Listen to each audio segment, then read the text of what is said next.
और वो रात मेरी ज़िंदगी की सबसे खूबसूरत रात बन गई। वो सब फेसबुक की एक पोस्ट से शुरू हुआ। मैं एक एंट्रेंस एग्ज़ाम की तैयारी कर रही थी और इसी सिलसिले में मैंने फेसबुक पर कुछ पेजेस ज्वाइन किए थे।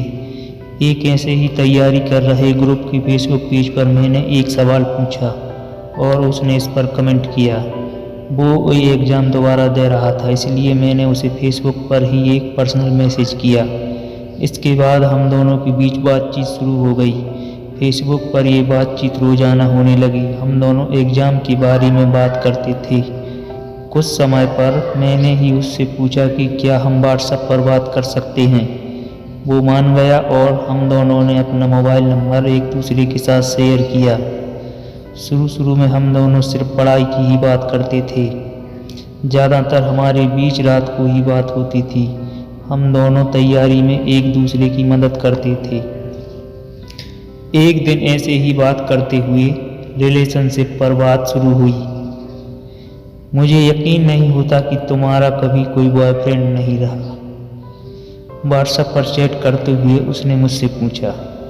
मैं हमेशा पढ़ाई में ही लगी रहती हूँ, इसलिए शायद कभी किसी की ज़रूरत महसूस नहीं हुई। जब किसी लड़की का कोई बॉयफ्रेंड नहीं होता तो वो शायद यही बोलती है। मैं वैसे बहुत हंसमुख थी और मेरे बहुत सारे दोस्त थे, लेकिन मैं कभी किसी रिलेशनशिप में नहीं पड़ी थी। ये बहुत स्ट्रेंज है। मतलब मेरी भी एक गर्लफ्रेंड थी 2 साल पहले, लेकिन हमारा ब्रेकअप हो गया।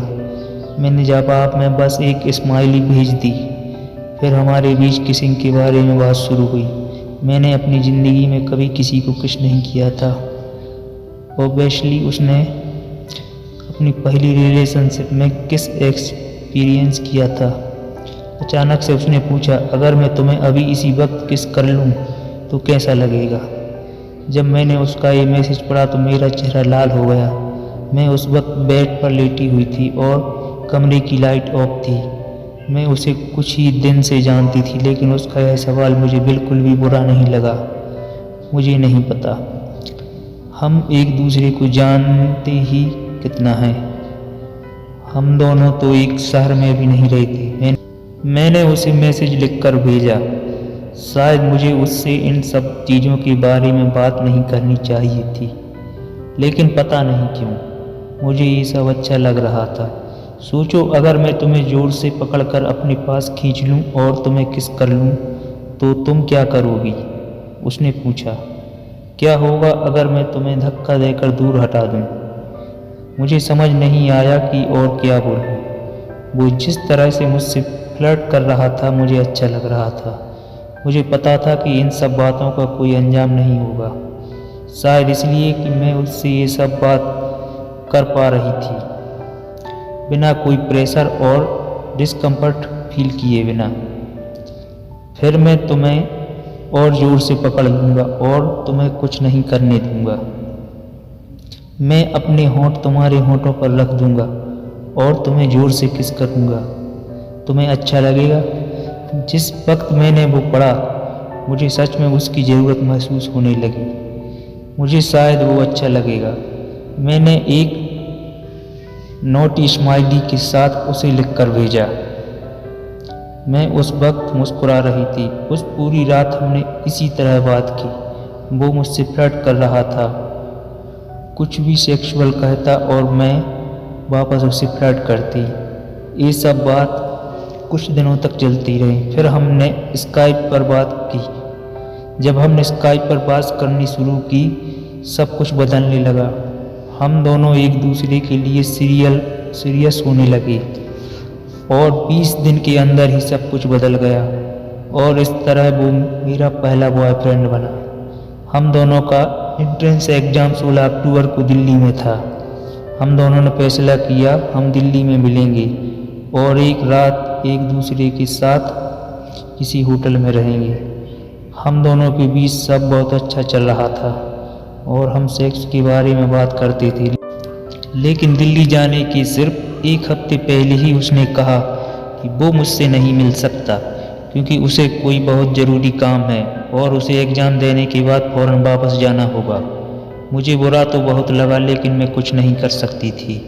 उस पूरे हफ्ते मैं उसे मनाती रही कि किसी तरह वो अपना काम बाद में कर ले और हम मिल सकें। उसने कहा कि वो दिल्ली आने से बस एक दिन पहले ही अपना पक्का प्रोग्राम बता सकता है।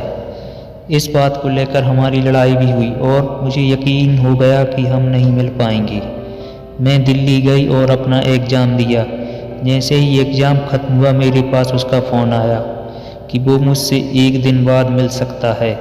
तो हमने 17 की सुबह मिलने का फ़ैसला किया। मुझे अभी भी उस पर यकीन नहीं हो रहा था।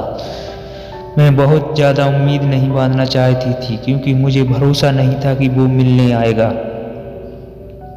लेकिन वो आया। सुबह 10 बजे हम हौज खास मेट्रो स्टेशन पर मिले। वो हमारी पहली मुलाकात थी और मुझे लग रहा था कि ऐसे मिलना बहुत एक्वर्ड होगा, लेकिन वो बिल्कुल भी एक्वर्ड नहीं था। हम दोनों के बीच का अफेक्शन उस मुलाकात में भी था। हम कुछ देर बाहर यहाँ वहाँ घूमे और फिर कनॉट प्लेस गए।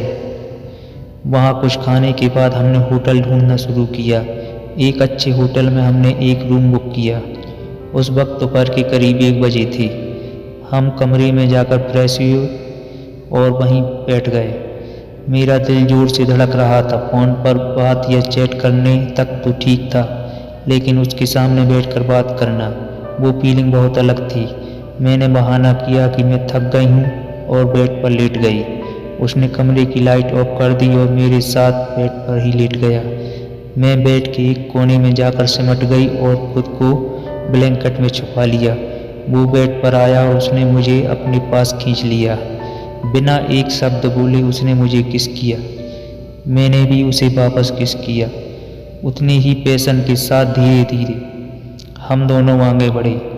उसका हाथ पहले मेरी शर्ट के अंदर गया और फिर कुछ ही देर में हम दोनों एक दूसरे के साथ नेक्ड लेटे थे। मुझे लग ही नहीं रहा था कि मैं उसे बस कुछ हफ्तों से जानती हूँ। हमारे बीच का वो कनेक्शन एकदम जादू की तरह था। कुछ देर यूं ही एक दूसरे के साथ कडलिंग के बाद हम दोनों ने कपड़े पहने और बाहर कुछ खाने के लिए चले गए। वापस कमरे में आते ही उसने मुझे फिर से बेड पर खींच लिया और मुझे किस करने लगा। एक बार फिर हम दोनों बेड पर एक दूसरे के साथ नेक्ड थे। उसने कंडोम निकाला। मैं बहुत ही नर्वस हो रही थी, क्योंकि मेरे लिए वो पहली बार था और मैंने सुना था कि पहली बार में बहुत ज़्यादा पेन होता है। मेरी आंखों में ये कन्फ्यूजन उसने देख ली। वो मेरे पास यूं ही आकर लेट गया और मेरे से बात करने लगा। मैं भी चाहती थी सेक्स करना, लेकिन मुझे दर्द से डर लग रहा था।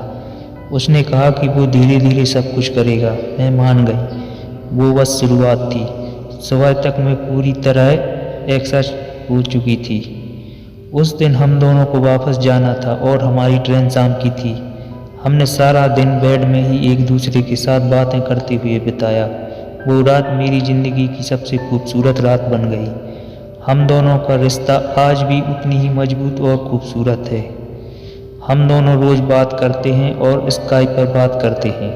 मैं हमेशा से चाहती थी कि मेरा फर्स्ट टाइम ऐसा ही हो जैसे सब कुछ हुआ हो, और मुझे बहुत अच्छा लगता है बार बार वो सब सोचना भी। प्लीज़, अगर तुम ये पढ़ रहे हो तो मैं तुम्हें कहना चाहती हूँ, लव यू। मैंने तुमसे ये कभी नहीं कहा, क्योंकि मुझे डर लगता था कि पता नहीं तुम भी मुझे प्यार करोगे या नहीं। लेकिन जब भी समय आएगा मैं खुद तुमसे कहूँगी। अगर आपको यह कहानी पसंद आई तो प्लीज़ चैनल को लाइक एवं सब्सक्राइब करें।